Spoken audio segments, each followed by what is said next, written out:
오늘 본문의 신약 배경을 보면 7월 초하루라고 되어 있습니다. 보니까 7월 초하루. 지금 우리가 7월 초하루 하면 여러분 기억나는 곳이 있습니까? 7월 1일에 모든 회중이 한 자리에 모여서 하나님의 성의를 지키는 그 모든 과정. 그게 여러분들 그냥 단순하게 우연하게 이렇게 만난 그런 자리였다 이렇게 생각이 됐습니까? 그렇지 않습니다. 우리가 금요 기도회 때 금요 기도회 때 매주마다 그 기도회 때 보았던 말씀이 뭐예요? 갈라디아서잖아요. 갈라디아서 4장에 보니까 바울 사도가 언급하였던 절기, 다시 말해서 이스라엘의 7대 절기들 가운데 하루였습니다. 7월 1일이 우리가 보니까 이미 우리가 보았던 6월절, 그리고 뭐였죠? 무교절, 그리고 초실절, 그리고 오순절까지는 우리가 다 이해를 했죠. 예수님께서 모든 걸 다 완성시키고 이루었다 이렇게. 그리고 6월절은 1월 4일이에요. 1월 14일. 그리고 무교절은 1월 15일부터 일주일 동안. 그리고 또 초실절은 1월 16일. 그리고 그로부터 50일이 지난 날이 무슨 날? 오순절. 자, 그런데 수개월 동안 쉬었다가 이제 7월 1일이 된 그날은 무슨 날이냐면 나팔절이에요. 나팔절. 그래서 주의 성일이라고 표현합니다. 그 나팔절에 해당되는 날이 바로 7월 초하루입니다. 그 다음에 이제 대속죄일이라고 즉 속죄절. 속죄절은 뭐냐면 7월 10일 날이에요. 7월 10일. 그리고 초막절, 장막절이라고 하죠. 초막절, 장막절. 이것은 일주일 동안 행해지는데 7월 15일부터 일주일 동안, 그러니까 22일까지 이렇게 행해지는 이스라엘의 7대 절기 중에 오늘 본문의 날이 뭐냐면 7월 1일 초하루. 이 날이 바로 나팔절에 해당되는 그런 주일의 성일이었다는 것입니다. 이날은 하루 종일 어떻게 합니까? 나팔을 부는데 나팔을 일정 간격으로 불면서 성회를 소집을 합니다. 뭐야, 우리가 지금 땡, 땡 이렇게 지금 종을 치잖아요. 옛날 우리 교회들은 다 종을 쳤어요. 땡, 땡. 지금은 뭐 아예 교회 11시 딱 그러면 다 이제 예배하는 시간으로, 교회에서 예배하는 시간으로 다 알기 때문에 뭐 나팔을 불지도 않고 종도 치지 않지만, 이때는 어떻게 했냐면 나팔을 일정 간격으로 빰빠방 불고 나면 또 얼마 정도 있다가 또 빰빠방 그러면 이제 모든 나팔을 들었던 그 이스라엘 백성들이 한 자리로 모이게 된다는 것입니다. 그렇게 소집을 합니다. 성회를 소집하고, 그리고 모여서 무엇을 하느냐? 먼저 회개를 합니다. 회개. 하나님 앞에 회개하고 자신들을 성찰하는 그날이 바로 7월 1일 초하루입니다. 오늘 본문 내용을 살펴보니까 이날에 모인 모든 이스라엘 자손에게는 정말 감개무량하고 기쁘고도 기쁜 날이었습니다. 왜 그럴까요?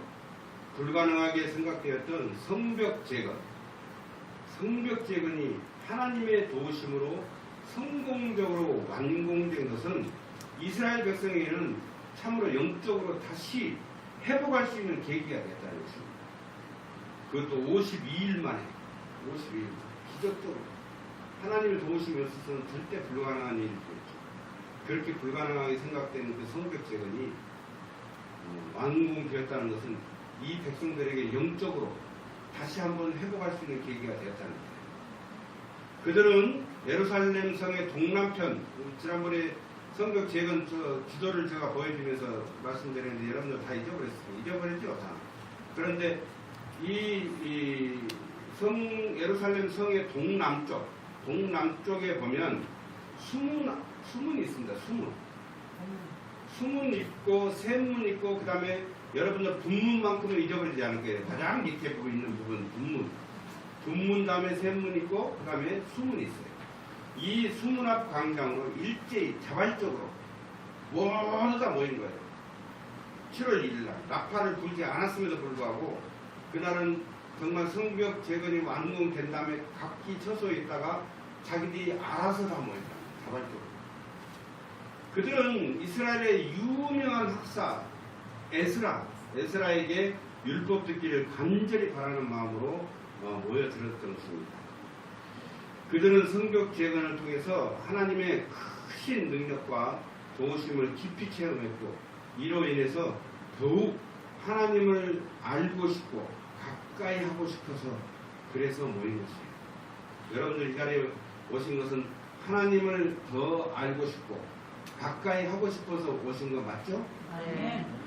아닌 사람도 있나요? 대답을 하는 거 보니까 예, 가까이 하기 위해서 다 모였습니다. 그들은 에스라 학사에게 여호와께서 이스라엘에게 명하신 모세의 율법을 가지고 오기를 청했어요. 그때는 예수님이 오시기 전이니까 모세의 율법이 바로 하나님의 명령이었어요. 그렇죠? 그래서 모세의 율법을 가져오기를 청했습니다. 이 백성들이. 에스라 학자는 모세의 율법, 다시 말해서 모세 오경이라고 말하죠. 그것을 히브리어로 다시 말하면 토라라고 합니다. 토라에 대해서는 여러분들 어떤 문장의 약자를 하나로 했을 때 토라예요.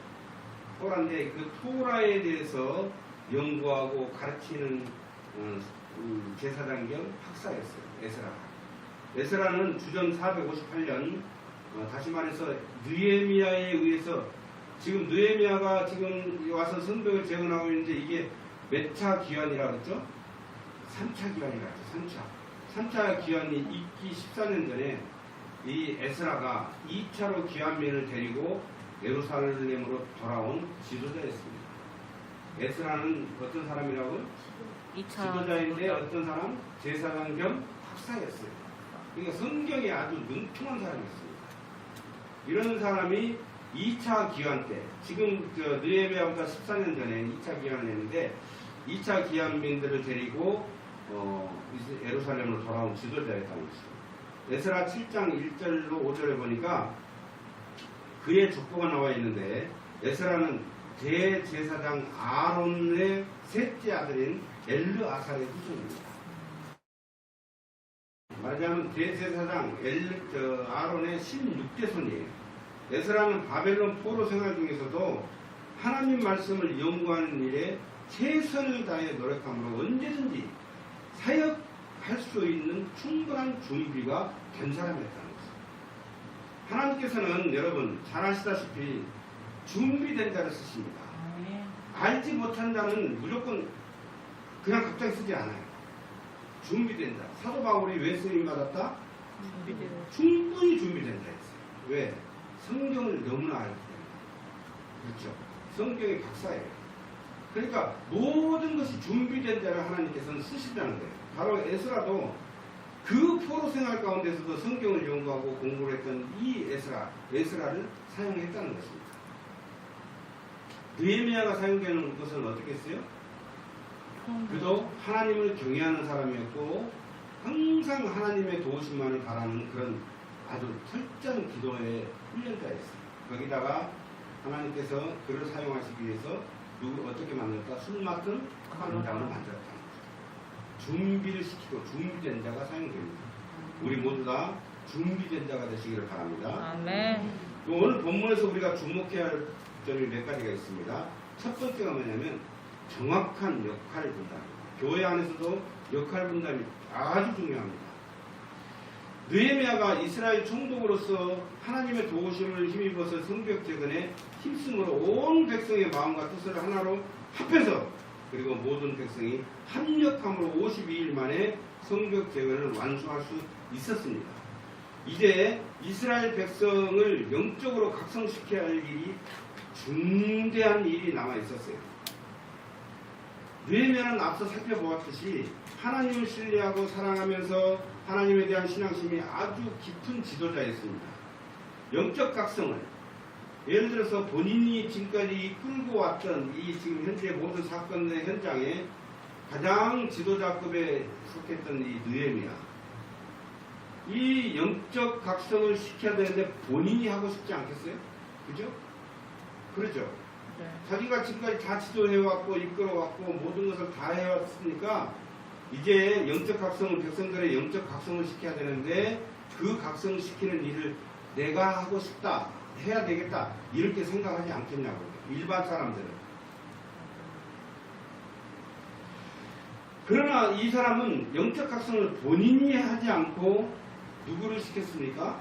학사 겸 제사장인 에스라를 초청해서 이스라엘 온 백성에게 하나님의 그 속성, 그것을 가르치겠어요.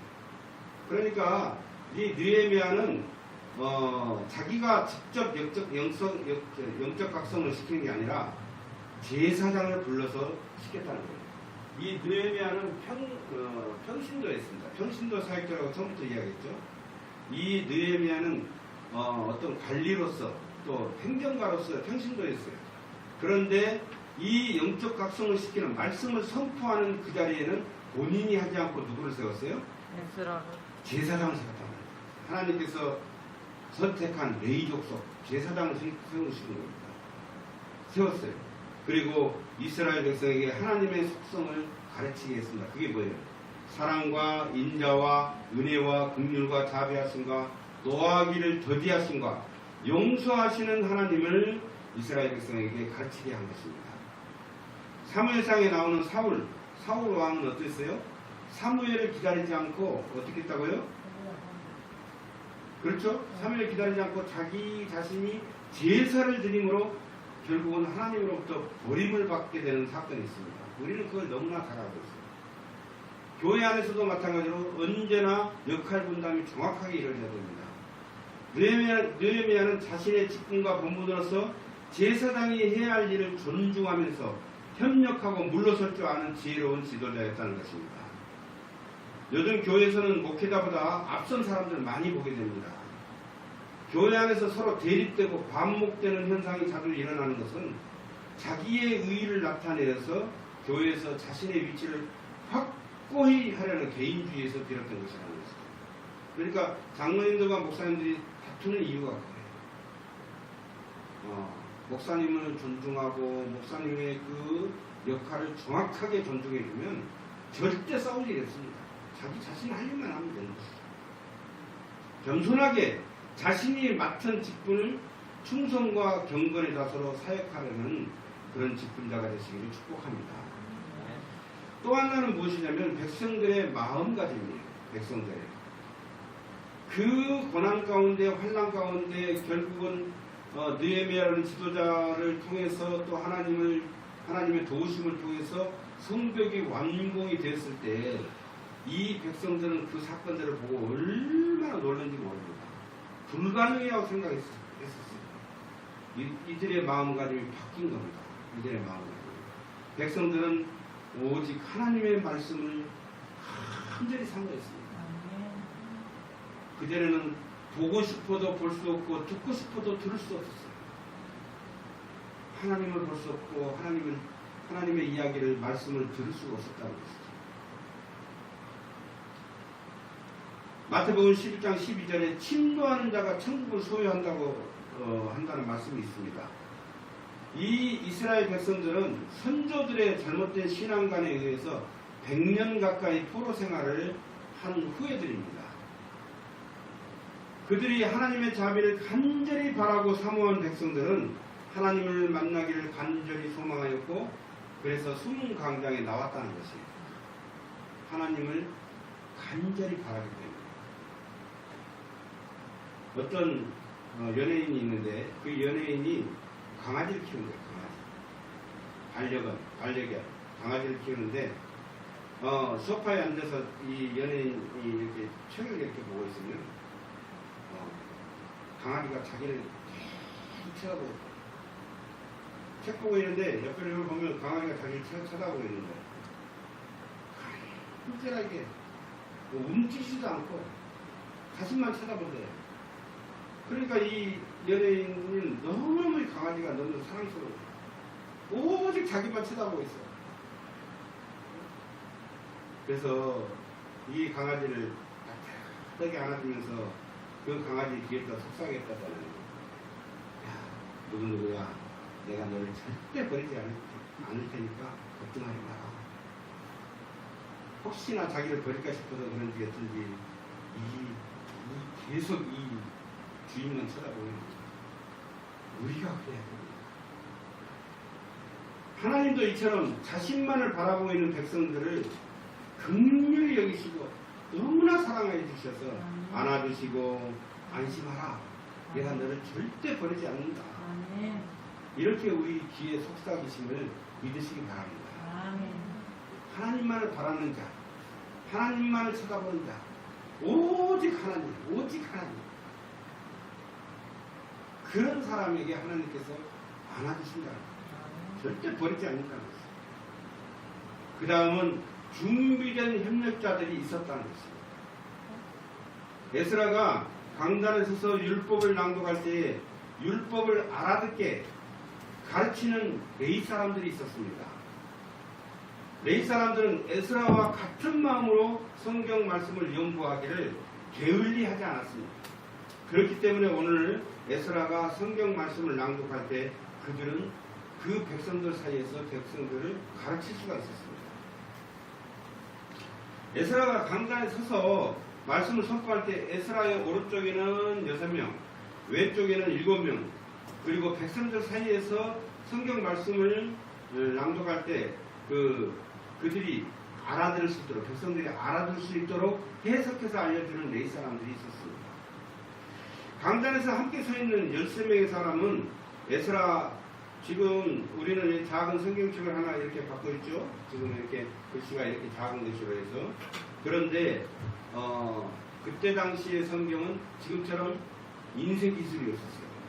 그래서 그 나무 양피지, 그런 양피지나 그 나무에다가 목피지에다가 글자를 써가지고 이렇게 책이, 장애인 책 있잖아요. 하나의 그 책처럼 이렇게 두껍다고. 그 모세 오경을 다 읽으려고 하면 어마어마한 책이 필요했어요. 그것을 에스라가 가져와서 백성들에게 낭독을 하는데 그때 옆에서 돕는 자들이 있었다는 거죠. 어떻게 도와요?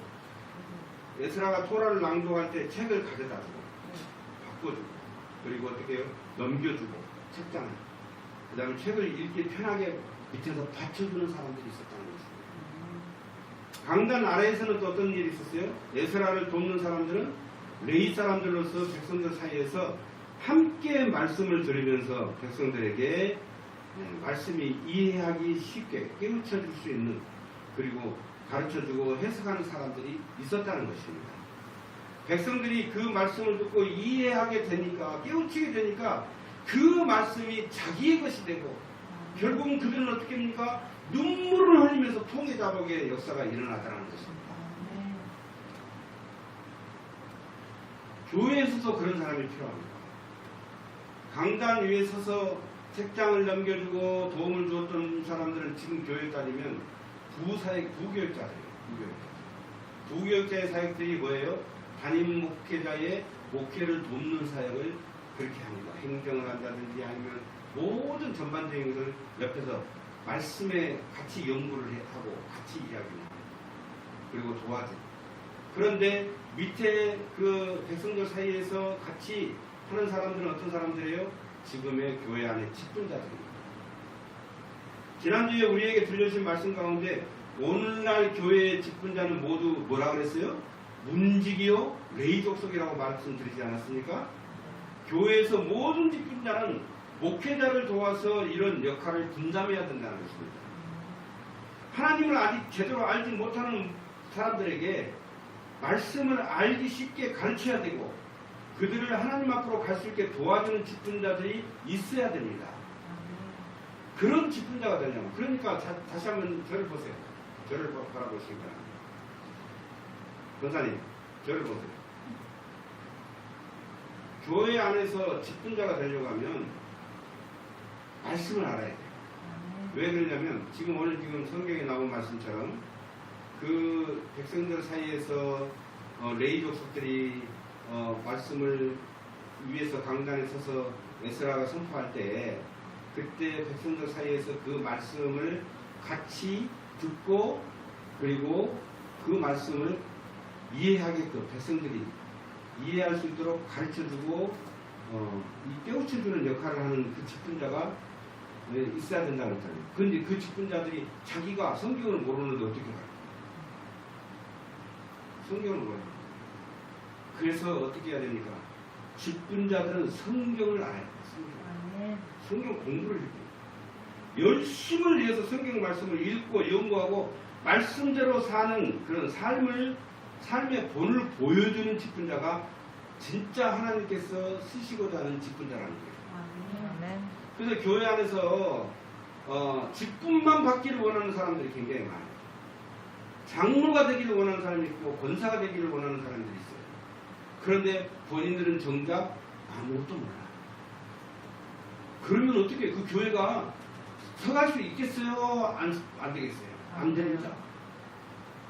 알아야 면장한다 그래서 알아야 면장. 그러니까 자기가 알아야지 어떤 그 소그룹을 이끌어갈 수 있는 지도자가 된다는 것입니다.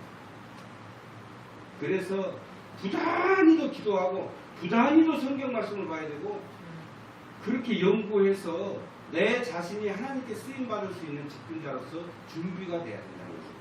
아멘. 사랑하는 여러분, 진실로 하나님을 믿는 자들은 하나님의 말씀을 떠나서는 살아갈 수가 없습니다. 우리의 모든 삶이 하나님 말씀 안에서만 그 의미가 발견되기 때문입니다. 오늘 보면 3절을 보면 이스라엘 백성들이 새벽부터 정오까지 에스라의 율법 낭독을 들었다고 쓰여져 있습니다. 언제부터 언제까지요? 새벽부터 정오까지. 그날이 무슨 날이에요? 7월 주의 초하루. 성일이에요. 성일입니다. 주의 날이에요. 그런데 다 스스로 모여가지고 제사를 드리고 예배를 드리는데 그 예배 중에 에스라가 말씀을 선포할 때 새벽부터 정오까지, 그러니까 아무리 못 잡아도 6시부터 12시까지 6시간 정도는 충분히 말씀을 들었다는 거예요. 율법 낭독을 들었다고 쓰여져 있습니다. 이는 백성들이 하나님 말씀에 얼마나 갈급해 있었는지를 단적으로 보여주는 것입니다. 오늘날 성도들에게 이렇게 말씀을 듣고자 하는 그 열정이 있을까요? 오늘날 성도들이? 제가 가끔 말씀을 선포할 때 너무 길다고 말하는 사람도 있어요. 오늘 보니까 6시간 동안이네. 중국에서는 가능하다. 열 몇 시간 동안 예배를 드립니다. 말씀을 몇 시간만 하고 목회자가 좀 너무 힘들면 쉬려고 하면 제발 좀 더 말씀 전해달라고. 근데 우리 교회도 옛날에 초창기에는 다 그랬어요.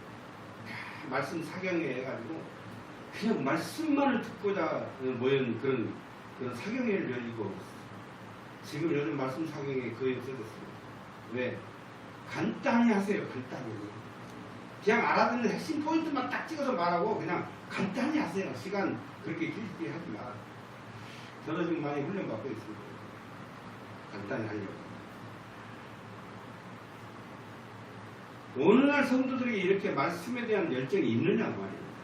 육신의 안일과 즐거움을 위해서는 많은 시간을 내면서 일주일에 한 번밖에 예배에 참석하지 않으면서도 그 시간조차 지루해야 한다는 것입니다. 요즘 성도들의 모습이에요.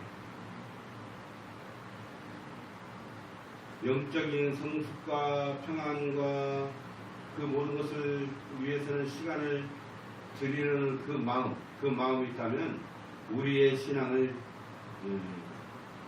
바른 신앙이라고 볼 수 있습니다. 그러나 그러지 못한다면 우리가 한번 점검해 봐야 됩니다. 하나님을 진정으로 가까이 하기를 소원한다면 하나님의 말씀을 사모해야 됩니다. 하나님의 말씀이 모든 사람에게 선포되어야 하고 또 모든 사람들이 하나님의 말씀을 들어야 하는 이유가 무엇입니까? 그것은 사도행전 5장 20절에 보니까 하나님 말씀은 생명이기 때문이에요. 생명. 하나님의 말씀은 생명이다. 고린도서 1장 5절은 하나님 말씀은 진리다. 에베소서 1장 13절 말씀은 하나님 말씀은 구원이다. 시편 119편 45절 요한복음 8장 32절에 보니까 하나님 말씀은 자유를 선포한다. 자유를 준다. 하나님 말씀은 뭐예요? 생명, 진리, 구원, 그리고 자유. 그리고 시편 119편 98편을 보니까 지혜를 주신다. 지혜. 하나님 말씀을 묵상하면 지혜를 얻을 수가 있어요.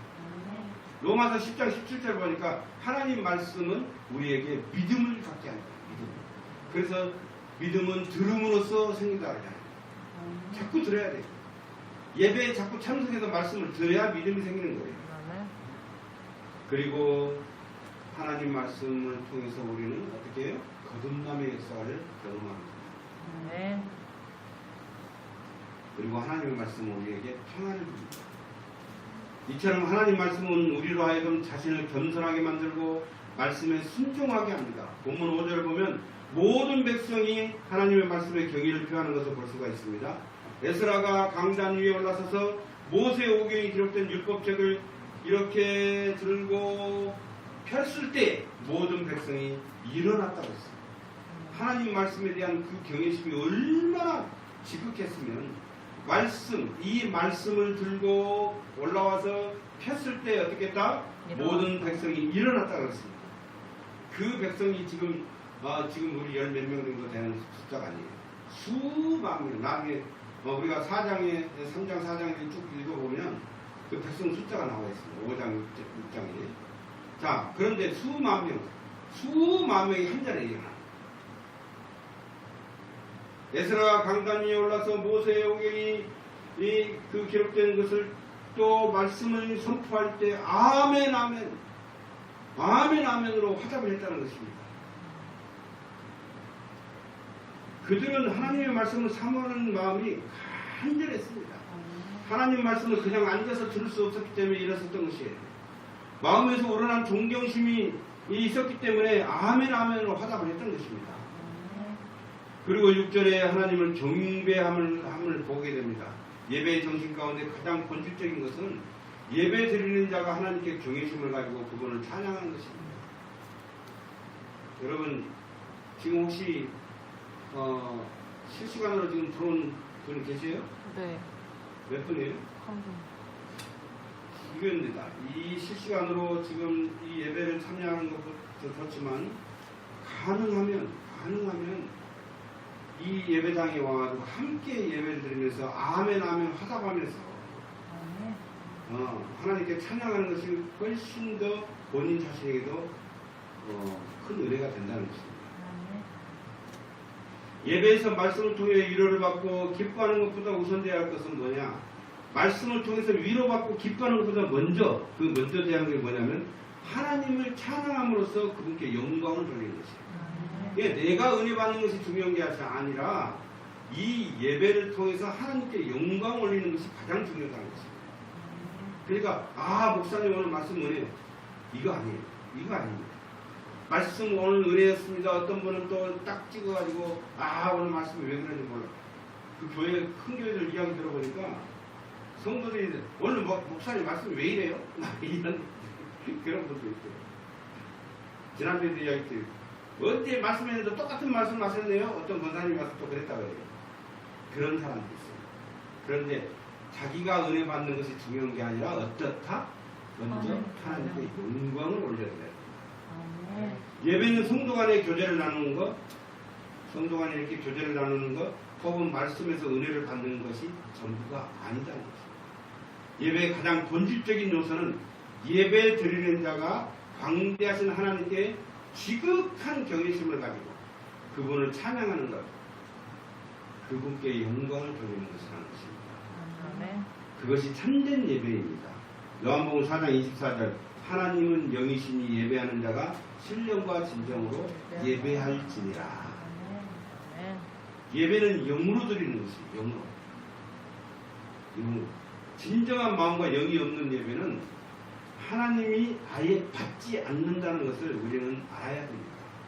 형식적인 것은 여러분 그냥 상식적으로 생각해 보세요. 형식은 그냥 형식일 뿐이에요. 하나님이 받지 않아요. 아예. 그러면 뭐하러 그 자리에 있습니까? 형식적인 예배 자리는. 아니에요. 온 마음과 정성 그리고 영으로 예배를 드려야 된다는 것입니다. 참된 예배의 정신이 살아있는 가운데 하나님의 말씀을 듣고 깨닫게 되자 이스라엘 백성들은 어떻게 했어요? 회개의 눈물을 흘렸다고 했습니다. 영적 대각성 운동이 일어난 것입니다. 영적 대각성 운동, 여러분 생소한 말이 아니죠? 1917년 장대현 평양 장대현교회에서 영적 대각성 운동이 일어나고 그 성령의 바람이 대한민국 땅으로 불어가지고 대한민국 교회가 부흥되었던 것을 우리는 절대로 잊지 말아야 합니다. 영적 대각성 운동이 우리 교회에서도 일어나기를 축원합니다. 아멘. 통에 잡아가는 이스라엘 백성을 에스라, 느헤미야와 레위 사람들은 막 너무 온 백성이 다 통에 잡아가고 하니까 막 울고 난리가 나고 땅을 치고 땡땡을 부르고 저도 그런 경험 해봤죠. 그런 난리가 나고 수만 명이 한 자리에서 통에 잡아가고 하고 그러니까 이 날이 무슨 날이에요? 주의 성일이에요. 성일. 그러니까 에스라와 느헤미야 그리고 레위 사람들이 백성들을 막 진정을 시킵니다. 진정을 시켜요. 오늘은 그동안 베풀어 주신 하나님 은혜에 감사하면서 기뻐해야 할 날이다. 그러니까 울지 마라. 슬퍼하지 마라. 주의 성일은 어떤 날이에요? 기쁜 날이에요. 기쁜 날. 그러니까 모두 함께 먹고 마시고 친교를 나누면서 크게 즐거워하도록 막 격려를 하는 거예요. 교회가 그래서 항상 먹는 잔치가 일어나요. 지금 코로나 때문에 우리가 잔치를 못하고 있죠. 매주마다 우리 어르신 잘 아시잖아요. 매주마다 예배 끝나고 나면 파티를 엽니다. 족발도 샐러드랑 족발 갖다 드리고 아니면 삼겹살 매주마다 삼겹살을 제가 드리겠어요. 아니면 닭 그 볶음탕 막 해가지고 막 갖다 잔치를 벌여 잔치. 동네 분들이 다 와서 먹어. 그렇게 그런 잔치를 벌여야 돼. 이 교회에서. 근데 요즘 코로나 때문에 그걸 못하고 있어서 너무 마음이 좀 의기소침돼 있어. 모든 사람이 먹고 마시고 친교를 나누면서 크게 즐거워하도록 하는 것이 바로 주의 성일날 일어나는 일들이에요. 사랑하는 여러분, 오늘 본문을 통해 깨닫게 되는 것이 있습니다. 하나님의 말씀을 깨닫게 될 때 하나님의 백성이 다시 말해서 하나님과의 인격적인 만남이 일어날 때 사람은 진정한 회개와 변화를 이루는 것을 오늘 말씀을 통해서 알게 합니다. 따라서 교회의 부흥의 원리도 하나님의 말씀으로 바르게 서는 것이라는 것을 알게 합니다. 히브리서 4장 12절에 보니까 하나님의 말씀은 살아있고 운동력이 있어 좌우의 날선 어떤 검보다 예리하여 혼과 영과 및 관절과 골수를 찔러 쪼개기까지 하며 또 마음의 생각과 뜻을 관찰한다고 했어요. 그렇습니다. 우리는 하나님의 말씀을 통해 영적 안위를 얻게 되고 기쁨을 누리게 됩니다. 하나님을 믿는다고 하면서도 삶의 기쁨이 없다면 하나님을 제대로 알고 있지 않다는 것입니다. 느헤미야는 여호와를 기뻐하는 것이 너희의 힘이라고 했습니다. 무엇이 힘이라고요? 여호와를 기뻐하는 것입니다. 말씀을 통해서 여호와 하나님을 기뻐하는 것, 그리고 우리의 삶을 통해서 여호와 하나님을 기뻐하는 것, 이것이 너희의 힘이 된다. 그리스도를 믿는 사람들은 이렇게 은혜 충만, 성령 충만, 말씀 충만으로 가득 안에 있는 모든 사람들은 밖으로 보이기에 비실비실한 사람이 있습니다. 언제나 기뻐. 언제나. 나타나는 거예요. 나타나는 거예요. 어떤 권사님, 제 그때 마이크, 이게 비싼 마이크예요. 근데 이 마이크를 그때 강사로 오셔서 내가 이걸 빌려드렸어요. 근데 이 권사님이 무릎이 아프고 허리가 아프신 분이에요. 그런데 말씀 가운데 본인이 은혜가 충만하고 성령이 충만해지니까 갑자기 위로 광담상 위로 벌쩍 올라가더니 바닥에다 이 마이크를 탁 던져버리면서 그 자리에서 팍 앉았다 일어나더라고. 그래서 가만히 앉았다 일어나면 좋은데 이 비싼 마이크를 왜 던져 바닥에다가 쿵! 굉장히 비싼 마이크인데요. 그렇게 은혜가 충만하면 막 운동력이 있다니까 막 살아서 막 움직여. 우리는 오늘 하나님을 날마다 묵상하며 그 은혜를 의지함으로써 하나님의 놀라운 역사 가운데 주인공들이 되시길 우리 주 예수 그리스도의 이름으로 축원합니다. 아멘. 기도하겠습니다.